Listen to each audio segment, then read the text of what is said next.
Hello and welcome this evening. This is Dr. Brenda Roach and I am coming to you live from Billings, Montana. And I hope all of you have had a tremendous day and are looking forward to the weekend. Hopefully many of you get a long weekend. This weekend, with it being a holiday, I'm really excited. My oldest grandson, if you can believe it or not, is graduating from high school. Can't believe that time has flown so fast already, but he graduates on Sunday, and so that's pretty exciting. It will be a nice weekend with family and friends as well. Hey, Dorothea, glad you joined, or Dorothy, glad you joined me. So again, I'm Dr. Brenda Roach, but you can call me Brenda. If you find this helpful, please let me know. Give me some thumbs up. If you find that you think other people would benefit from this, please feel free to share it as well. And tonight, what we are doing, and if you're catching this by replay, put hashtag replay down below and where you're catching it from as well. So tonight, what I'm going to be talking about is mastering your emotional state, which can be a really hard thing to do, and I'm going to cover this over the next couple weeks as well. So tonight, the first thing I'm going to talk about is stuffing your feelings. And so stuffing your feelings is really a direct reflection of the events that have shaped those feelings in your life. So again, if you're tuning in, let me know where you're tuning in from. You know, many people find themselves stuffing their feelings with food or with drugs or alcohol or compulsive spending or underachieving, under-earning, anorexia, bulimia, and other multitudes of different type of addictions. And so we really, when we look at stuffing those things, it really does look at, and it becomes an addiction almost to those feelings. And addictive behavior really keeps us in kind of that fight or flight mode, as well as just overwhelmed and feeling very overwhelmed. Hey, Deb, glad you're joining me. So stuffing your feelings really means that you're repressing them. So we just kind of stuff them and repress them because we don't want to feel them. And the most common way for people to stuff their feelings, anybody want to take a guess? Food. Food is the most common way that we actually repress our feelings. And we are an overwhelmed, overweight society that stuffs our feelings with sugar and trans fats and, genetically modified organisms and other foods that tend to taste good at the moment but aren't good for our bodies. And I don't know about you, but that has been me throughout my life. And I'm very glad to say that, I'm changing that at this point, which has been very, very helpful. And I'm grateful for the system that I found that has helped me do that. Many people, in fact, almost 70% in the United States of adult Americans, hey, Abby, glad you joined me, have excess weight on their bodies because of chronic stuffing. And this addiction can easily shape-shift from food then to other addictions as well. But if food is your drug of choice or has been your drug of choice, start by uncovering, where your chronic stuffing has come from. And that's really what we're going to be talking about tonight, is how to uncover that and how to let it go. Hey, Aztec, glad you joined me. So if you're a food addict, there's a high probability that your addiction started as a child. And often food addicts, secretly eat with either somebody else or by themselves. If they eat with someone else, they start to eat sweets together. They lick, the bowl and pan together. They make cookies and sweets and treats. And it soon becomes just a way of life. Not to say that those aren't good things to do with kids. Those are, but that's not the only thing we should be doing with our kids. Then as an adult, what happens, though, is food becomes a reward system. When we finish a project, we make it through a long week, or we have a stressful day, we reward ourselves with food, and it tends to be unhealthy food as well. Or many people kind of white knuckle it through the day and get all the way through the day without necessarily eating unhealthy, and then right before they go to bed, which is probably one of the worst times to eat unhealthy, they stuff themselves. They believe they deserve it. And I know I used to be one of these, so I know how this can happen very, very easily. Because, you felt you did good. You went through the whole day. A little bit tonight isn't going to hurt, but a little bit becomes even more and more and more. And you feel like you deserve it. You deserve it for getting through the day. Food also just is used as a reward system, and that comes up in many families and other systems as well. So how many of you have said this to your children, or you hear other people say it, or it was said to you? If you're good, I'll buy you an ice cream cone. If you behave, you can have a cookie.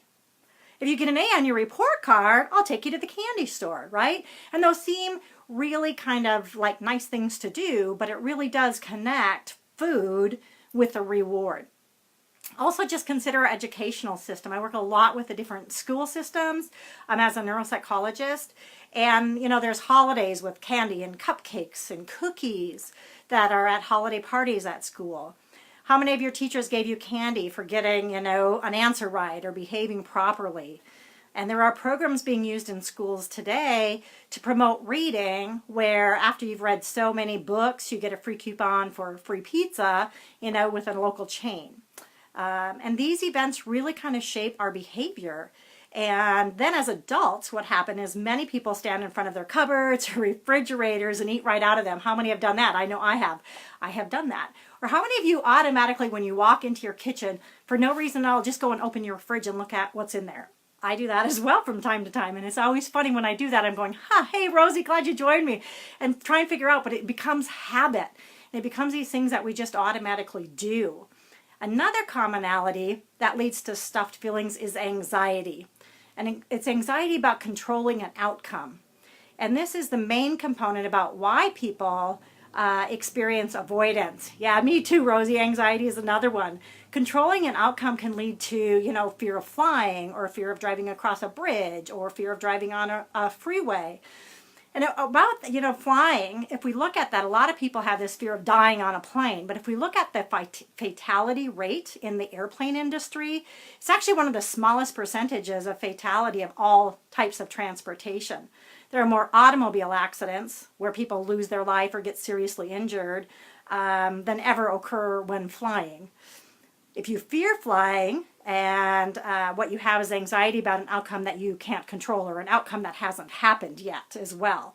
And if this is you are committed to and you're committed to really letting go of the cause that creates the effect. Look at why you do what you do. And I've been talking about a lot of that in the last couple weeks. So when we go into kind of controlling the outcome, that really looks at that anxiety, because control really is an illusion. We are not in control.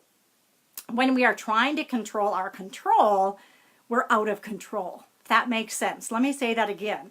So when you're trying to control your control, you're actually out of control. When you can let go of that control, it just kind of liberates you. And but if you have challenges of kind of seeing that other side, which is really recovery, it's because you're in control of that emotional state that you repress and that you stuff. As an addict of whether it's food or emotions or other kind of things, we always want a little bit more. This is why so many people have challenges of just letting go of that addiction, whatever that might be, food, emotion, drugs, alcohol, overspending, whatever that is, because an addiction becomes your identity. And when you're emotionally addicted to a set of feelings, then you're in control of those feelings. Letting go of those feelings really would change your identity, and that can be a hard thing to do, because this is going to put you in a position of actually having to be responsible. For you to be responsible, hey, Erin, glad you joined me, you have to be accountable. And most of our society has challenges of changing our identity. Changing our identity is really hard because we have to replace it with something else. So if we have an addiction to food or to gambling or to overspending or underachieving or drugs or alcohol, we have to figure out how we can get that same emotional state from something else, because our identity has been that addiction for a long time. And if this has been a way of life, then your ego is going to do everything to keep you doing that same behavior, doing what's familiar to you. This is why so many people are stuck in avoidance of making a change, or avoidance of actually feeling those emotions. Hey, Lori, glad you joined me. So if you're a chronic avoider, there's a high probability that you'll fall behind in many areas of your life. You're going to fall behind in your taxes, or maybe your mortgage or student loans, or many other kind of situations. And if this is you, then avoidance allows you to kind of stay stuck. It allows you to stay in control of those situations when you feel like you're in control and you're really not in control. So if you're hearing this information and you're having any aha moments, that means you're starting to understand why you do what you do, and that's a good thing. That's what we've been talking about. And this really is the point where you can decide to let go of that control. So again, if I can be clear, there is no control. All right, there is no control. You're not going to be able to control what time the plane takes off or what happens once you get on that plane. When you let go, you actually gain command of your emotions. If this is making sense, give me some thumbs up, give me some loves, let me know that this is making sense to you. And then when you gain control of your emotions, you just become a lot more relaxed, which is very nice to be that way. And it really is when you step into the flow rather than that resistance. And when we resist things, it just causes more and more anxiety. The longer you fight yourself, then, you wrestle over how you're going to get something done or worry about the outcome again of something that hasn't even happened yet. The next emotion I want to talk about is worry, which is similar. Hey, Brittany, glad you joined me. And congratulations, Brittany, on your graduation. That was exciting to see. So you've worked really hard for that. Proud of you. Living in worry. When you're a chronic worrier, then worry has become your identity. And where does worry come from? Well, worry has really deep-seated roots, usually in our childhood. And if you have taken, so maybe when you were younger, you had to take care of somebody as you were growing up. So there's a high probability that you worried about him or her as you were growing up. Or if you grew up with unpredictable, passive-aggressive people in your circle of influence, then you most likely worried about getting in trouble. As you are able to kind of separate those feelings from those events, that's when you can really kind of let go of those feelings and no longer repress those feelings. So again, we've had these events in our life. There's an emotion that's attached to them. And what we have to do is we have to take those emotions away from that event. Because the emotions really, hey, Kimmy, glad you joined me. Those emotions are what's keeping us repressed. Hey, Tana, glad you joined me. The emotions, hey, Nicole, glad you joined me. So the emotions are what's keeping us stuck. It's keeping us stuffing those feelings. It's keeping us in all of our addictions to figure out and feel like we have control when we really don't. So we have to separate those emotions again from those early experiences. And again, I'm not suggesting that we don't set goals and achieve them. That's really different. However, that having anxiety about outcomes that have not happened yet is different than setting goals. And so we want to look at that. When you have clarity about the outcomes you are in the process of creating, that is called consciousness. And when you have anxiety about outcomes that haven't happened yet, that's called control, and it's a fake control. You really don't have control over that. You have a sense of control. You're trying to control it, but you can't control those things. And as you begin to let go of that control, you'll change your emotional state. You'll be present. You'll spend less time worrying about the situations that have not happened yet. You'll step into your power. You take back the power and don't let those past events that have happened in your life control you anymore, or the ones that are going to happen in the future. You can't change anything that's happened in the past, and you can't change things that are going to happen in the future. All you can change is what you're doing and how you're thinking, what your thoughts are, and how you perceive those in the present. So again, if you grew up with unpredictability in your household, this situation kind of creates that mind-body connection. It creates you to have this automatic response in your brain. As a child, you would get overwhelmed by the thought of the probability of getting in trouble or being punished. You'd be afraid of making a mistake, resulting in the need to validate, hey, Dawn, glad you joined me. So you would, really have the need to validate and justify an answer to one of, your violators or your passive-aggressive person that was in your circle of influence. Hey, Tiffany, glad you joined me. In childhood, if you got singled out on the playground, or if you made mistakes, when we look at that, or you were picked on, then your emotions are going to, again, create a corresponding response based on that experience when you were younger. This is why you'll end up stuffing your feelings while trying to control an outcome that hasn't even happened yet, because you're worrying about it. Your brain has been trained to worry. It's been trained that this is what happens in your life. But you can change that. You can separate, again, that emotion from the event and take control, real control, over how you perceive that and take your power back. A lifetime of overwhelming feelings that you have held on to has kept you in an emotional state of under-earning, underachieving, not living your dreams because you've been too afraid to move forward. This leads to you kind of just tiptoeing quietly through life trading time for dollars in someone else's dream called a job. Now, there's nothing wrong with having a job. I love my job as a neuropsychologist. But if you don't enjoy your job, it's likely you'll have anxiety about the career, about a change in that. If you're seeking to change careers and are committed to living a good life on your terms, it's your responsibility to change your identity. No one else can do that for you. It's your time to reinvent yourself into free enterprise or another career, whatever you're looking at. You know, there's people who want to be entrepreneurs but have been employees for so long, and there's such a large percentage, if not all of their life, that it's common for an individual in that situation to kind of go into fight or flight about the possibility of changing that identity or striking out and trying something different. This can lead to, again, real outcome. Yes, so true, Nicole, accountability. And the easiest way to neutralize that anxiety is to take a deep breath and realize that you're going to learn a new set of skills. You're capable of doing that. You're going to learn a new set of skills, a new set of habits, and you're going to improve your mindset. You can do it if you really believe in yourself and start focusing on the present, not the past and not the future, but looking at what can you do right now, right today to work towards that goal. One little step.